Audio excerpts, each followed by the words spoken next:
It goes without introduction, sitting here chopping it up with NFL legend Rocket Ismail, my brother. Salute. Yes, sir. Yes, sir. How you feel?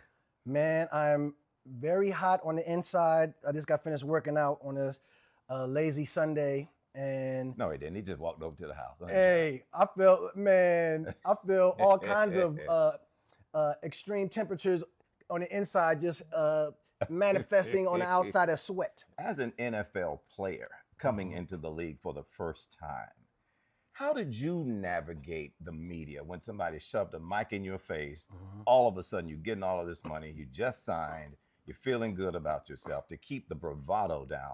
How did you navigate? Because I don't ever remember you, Rock, being in a situation where, you had to, try to deflect, something that you said. You've always been on the straight and narrow. How did you avoid that?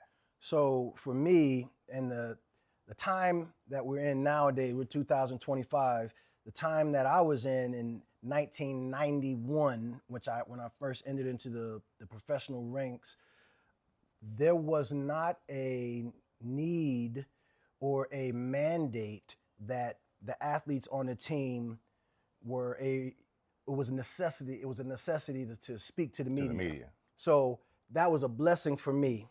And why I say it was a blessing for me was because ever since I was a little boy, and I think it was pronounced, especially, and I became aware of it when my father passed away. And I always had a sense of there would be certain circumstances where I didn't feel like I was equipped to properly handle the circumstances. So I would always run away from the circumstances, and handling the media and questions that, especially when I think I just turned 22, I looked at, even if they were a young person in the media, I looked at them as grown men and women with way more experience and expertise in what they wanted to get out of the situation. And I felt totally ill-equipped to properly handle the situation. So I avoided it. Well, and there weren't like with Marshawn, I wasn't going to get fined,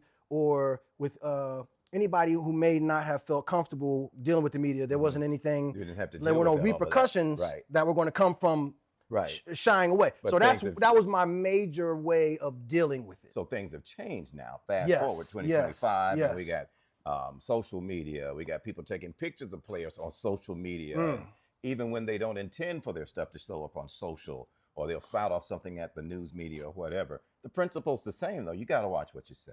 Got to watch what you say, and that's easier said than done.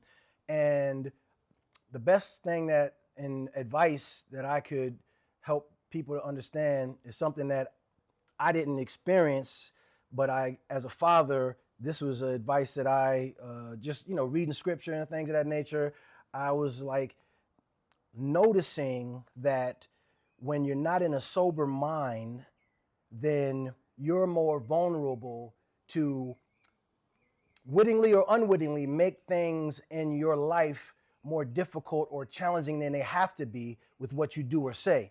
And when I say not being in a sober mind, that I thought initially would just be because of whether you can't handle alcohol, or you prone to pharmaceutical drugs or weed or whatever, things that kind of lower your inhibitions, but lower your inhibitions and lower your self-governor. Then I realized one day I had an epiphany. I was cutting the grass, and it was just like, as a matter of fact, it was like, hey man, any extreme emotion you find yourself in, then you're not in a sober mind. Right. And those places also, and especially for young men, where you have extraordinary amount of testosterone in your system surging. Like if you're unaware of these internal forces and hormones and such being things that you have to navigate, then it can jack you up. So when you say sober, we're not even talking about alcohol and narcotics or anything like that. That which could make one not sober is you just got a pile of money put in your hand. That could make you drunk. And the adoration and the fans and the cheering and everything else. Yes. All of those things. And you can be something unfortunate may have happened, and now you're really sad, and you just don't feel like talking to somebody. And a lot of times when we don't feel like doing something, it's like a self-defense mechanism. Mm-hmm. If you With a feel like mic in somebody's your trying to face. force Yeah. you to do something, Mm-hmm. then you can respond as a protection mechanism, but you can respond out of anger, and before you know it, that is not a good look either. How do you fix it? So you have to be aware, man. You have to be you have to be vigilant. What You would have to be vigilant Okay. about how, and this is what is the blessing in the current day. So there's a lot of mental and general wellness practitioners. There are a lot of those practitioners that are available to you now, and in Western culture, it's not a cuss word to say, hey, I go get therapy, or I have a counselor, Yeah, it's or not I a have. bad thing. It's not a bad thing at all. It's really an honor strike. Man, it's a blessing.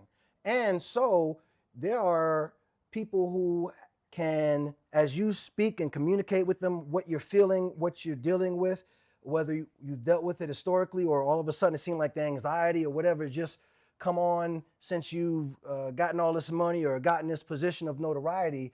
There are people that can help you navigate yourself and the landscape so that whatever was detrimental prior, it's now something that, because you can handle it with a level of diligence and vigilance, and you're aware of it, man, it's not a big deal any longer. You just gave an endorsement to Next Tally and what we're doing. Yes. And so my question would be, with what we're trying to do, okay, would you, and I don't want to put you on the spot, is it something that, and I won't say recommend, again, I don't want you to put you on the spot like that, but with what we are attempting to do, are we on the right track? I need your advice.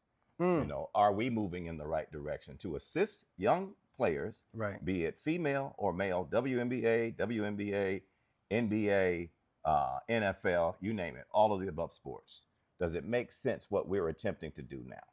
Oh, this makes a ton of sense. And to be able to have it as a, man, you know how you have arrows in the quiver? Mm-hmm. Man, to be able to have resources that are available to you that can help you to avoid, to navigate, to overcome when you stumble, any type of resources that gives you a better understanding of how to proceed and how to proceed in peace, I call it a blessing. And so what you guys are doing is a blessing, and I would highly recommend young men and women that are in this space, this it's not a new space, but it's a space that's becoming increasingly more pronounced in everybody's lives. Man, Well, we live in a cancel culture, so everybody's looking for something to say. Well, so and so shouldn't play or can't do this, and blah blah blah. And there's a jealousy thing. What part do you think, Rock, parents, friends, best friends, BFFs, BMFs, whatever, play in all of this? Because I've seen people take folks, you know, in clubs, for example, and they're taking pictures of them dancing on the table, waving the gun, smoking the dope or whatever in the club, put it on their social pages, and now that player's in trouble. How big a part do you think that plays, and how should that be countered?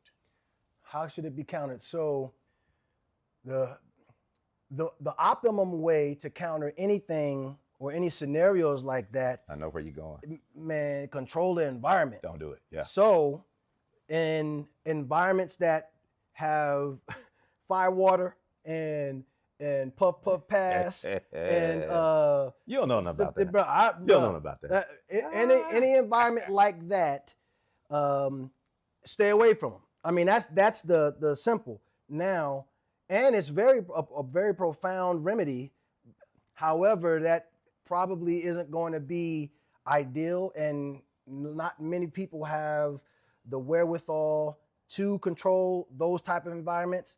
So outside of controlling the environment and staying away from the environment, you at least be sober in those environments, sober minded. And I'm talking about, like we talked about earlier, not being in a inebriated state and understand what takes place in that environment so that you have whatever is acceptable to you in those type of environments, you can, from a sober mind, address it. And you can go into an environment, you be like, hey, maybe you want to get some notoriety because you have a product that's getting ready to come out, or you've been ready to put something in the marketplace, and maybe you want to be in that environment, and you want to, hey, we saw, player X and player Y in this environment. You might want that to happen. You can control it that way as well. But if you have to be in those environments, make sure that you're in a sober mind and that you have a game plan. Just like in any sport, you have a game plan. Okay, how am I going to address this environment? And if this happens, how do we proceed in either scenario? So my friends and nephews, they all know if I'm out, even at a restaurant, and something jumps off, and I have nothing to do with it whatsoever, they know to get me out of the building because my name can't be on the head. I'm a journalist. Yes. I'm on the radio, I got millions of people tuning in. Right. I can't have that. So you talk about a game plan. Okay, if this jumps off, you need to move me out of here. You need to get him out of there, or whatever the case may be. Yes. And it's happening earlier and earlier. Young men or young women in high school. We're talking to the college, the NIL, talking to the rookies, of course, or whatever. It's getting younger and younger now because guess what? They're selling out bucks. Right.